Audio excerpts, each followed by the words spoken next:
Happy Friday, and welcome to episode 2 of How to Raise a Mazel Mentch. Today we'll be talking about empathy.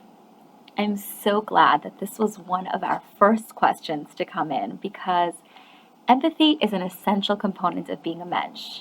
It's the perfect place to start. That mensch that we spoke about 2 weeks ago, who is willing to give up their seat on a crowded subway car or who pays their employees before themselves, is usually a person whose empathy is more fine-tuned. It's someone who is able to imagine what another person might be going through and asks themselves, how would I want to be treated if that was me? And then cares enough about another person's feelings to give up something of themselves to help them.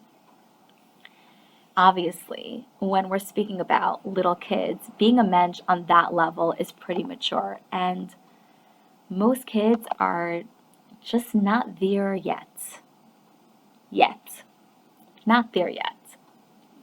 God designed human beings in such a way that we are born as takers. We enter this world with our hands literally closed tight.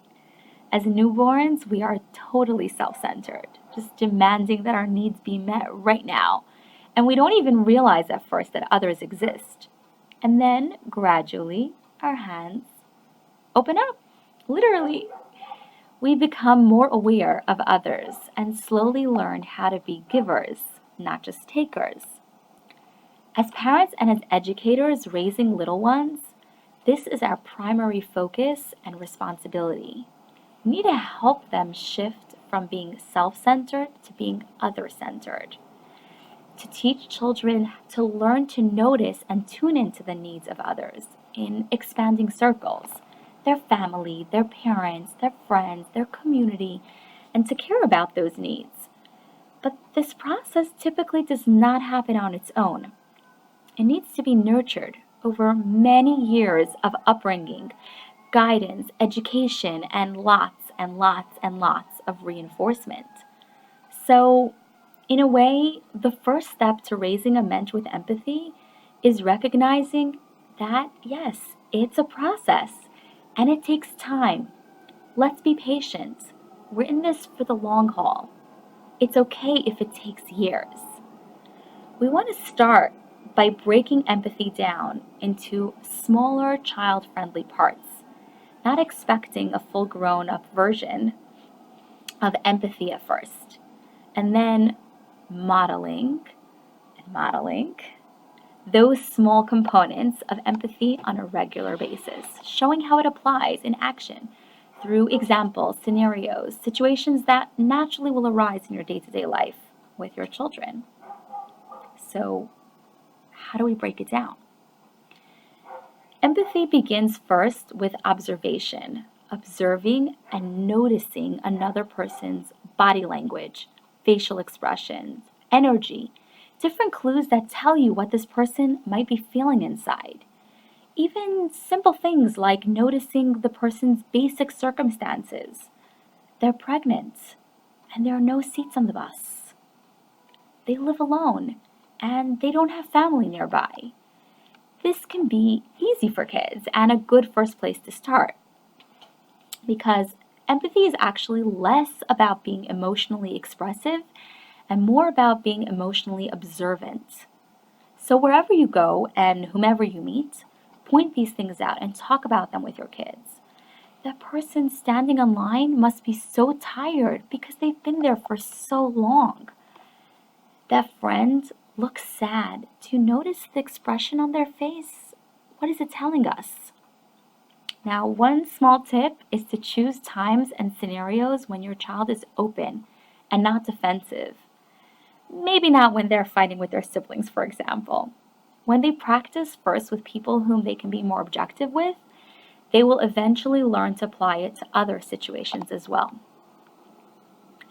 The next step of empathy, and this is where it differentiates from just sympathy, is where we imagine ourselves in the other person's situation, as if we are standing in their shoes. We try to picture the world from their perspective and their point of view. So while kids' ability to empathize might be limited by their self-centeredness, Kids have an amazing power of imagination, and this can be the tool that we use to help them overcome that self-centered focus. You see a neighbor or a friend or a grandparent going through something, you hear about a natural disaster that happened somewhere in the world. Let's imagine together with our children as if this was us. Let's try to enter another person's reality and pretend to see the world from their lens. Now we move into the third stage, where we try to connect to the other person's emotions. We ask ourselves, how would I feel if that happened to me? How would it feel if we didn't have any loved ones who came to visit us and we were all alone? How would it feel to wake up one morning and our house is gone? The amazing thing is that biologically, we start to feel even small glimmers of similar feelings of what the other person is going through. Whatever the emotion might be, anger, sadness, some discomfort within ourselves. As King Solomon, Shlomo HaMelech, says in Mishlei, Kamayim hapanim lapanim, ken lev ha'adam la'adam. Just like when we are looking in water, a face reflects another face, so too is with the heart of one person to another. And we can use this opportunity, this moment of imagination and connection, to talk about a range of emotions, not just the typical glad, mad, sad, but things like worried, disappointed, frustrated, hurt, proud. Connecting with the other person's emotional experiences. Breaking empathy down in this way, observe, imagine, connect, enables us to guide children gradually through small steps to where we want them to be.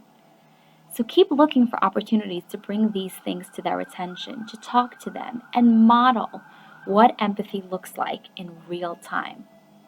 That's all for today. Looking forward to talking more about how we can cultivate empathy in our children in 2 weeks. Thank you for listening, and Shabbat Shalom.